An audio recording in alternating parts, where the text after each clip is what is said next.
good game for us. Really felt like kind of got started a little late, gave up 2 solos, but I thought Max pitched really well, pitched with conviction, competed really well, left 2 pitches up. Probably the only thing disappointing there is when we put up a big number, we didn't get a shutdown inning. But I love the way we competed tonight. I felt like from top to bottom we did a lot of little things correctly. We played hard.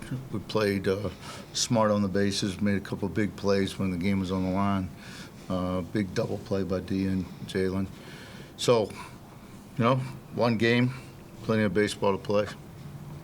We're going to start off in the second row, and then we'll just go straight down there.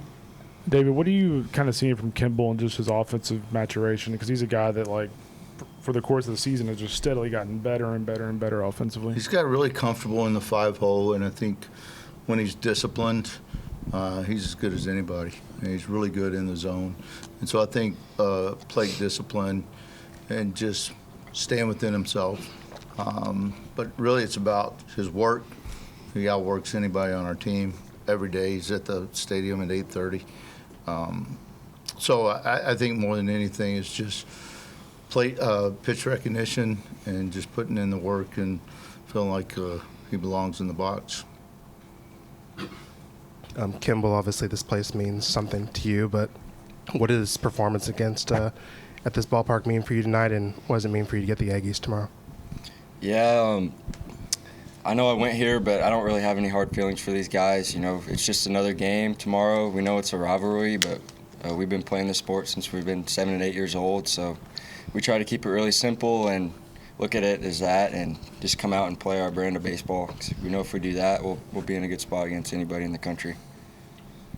The camera's on the back left.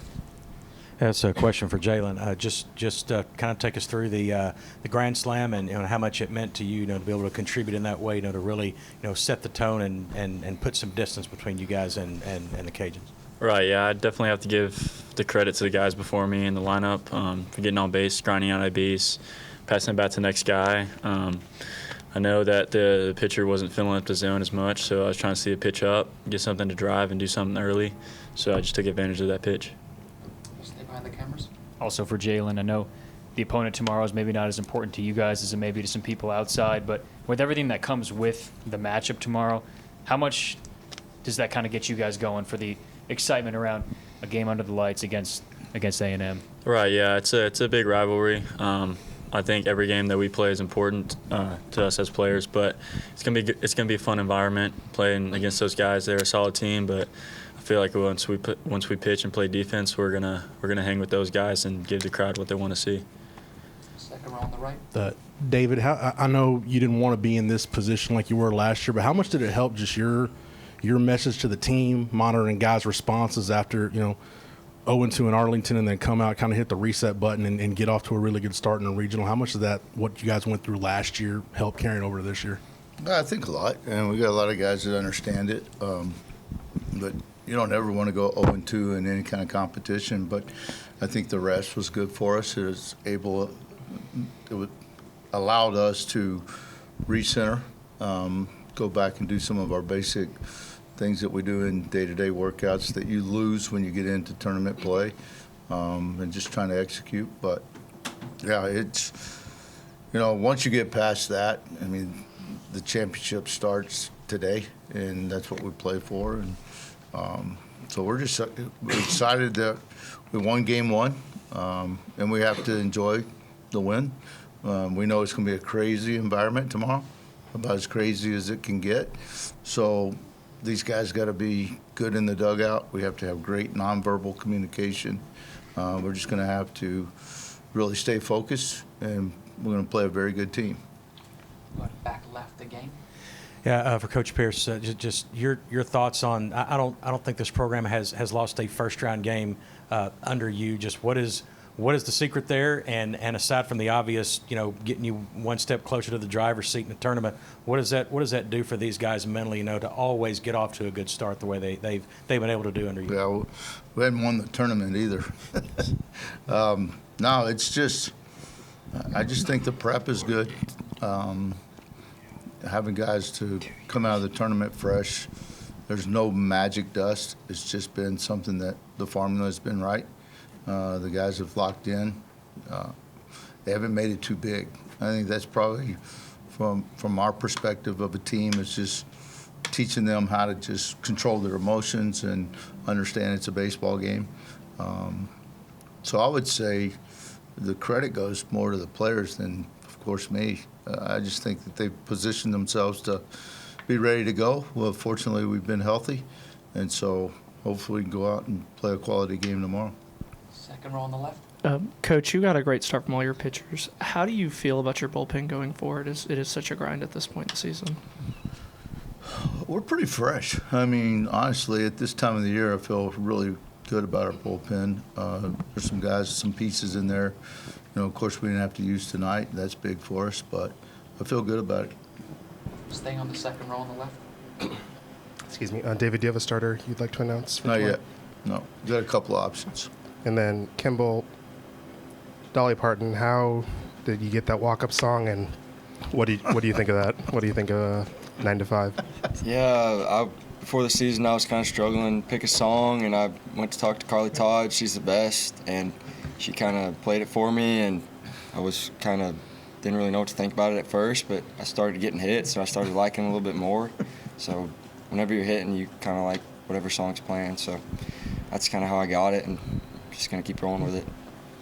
Back behind the lights on the left again. Kimble, I know you had talked about playing A&M tomorrow night, but if you could just expound a little on your performance tonight, and was there a comfort level in these surroundings and under the lights tonight? I would just say that it goes back to our work. I know we got bounced out of the tournament early, but we took that time off to really grind and put in the work to get comfortable for an atmosphere like this to play here. So I would put it back to that. You know, we had, I think, probably a week to just work and put our heads down and grind, and that's what we did. And I think that's why I'm kind of seeing the ball good and feel comfortable in the box right now. Second row on the right. David, two questions. One, Jared Thomas, I know JT's meant a lot to you this year, but how unique is it to have a guy with, at this point in the season with 15 doubles, 15 home runs, 15 stolen bases, just the overall play he brings to you? And then with Jalen, what allows a guy to be in that position where, he's hit grand slams this year, had the 2 walk-offs against Kansas? What are the kind of some of those characteristics, I guess, that allows a guy to succeed in those moments? I think we've always just identified JT as a ball player. He has great instincts. He puts himself in good spots. He's got a great swing. He's got a great eye, and he can really run. But there's guys that can run that can't steal bases, and he does an excellent job of timing guys out.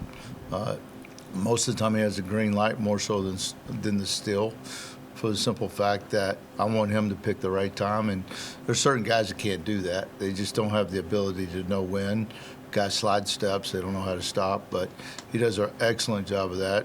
And then as far as just being, what was the other question? Just Jalen, just being able to come through in those split spots. I mean, probably ought to ask him that, but I would credit, he's got a lot of confidence. Sees the ball well, and he's got a great swing. And there's certain guys that really want to be in that spot, and there's certain guys that would rather shy away and pass the bat. I think he just relishes in being in that position to have that opportunity. So he's always in a hit mindset, and so when he gets mistakes, he's in a good spot. Jalen, how do you relish those opportunities? When you've got the bat in your hand, whether it's a walk-off or bases loaded, whatever it is, to be in those situations? Yeah, of course. I feel like, especially any other hitter on our team, we want to be in that moment. We want to get the job done for the next guy. So just embracing that, and trying not to do too much, and just going up there and trying to basically pass the bat to the next guy, because we all know we're capable of getting the job done. It's just, at the end of the day, it's a baseball game, and we're all out there trying to have fun.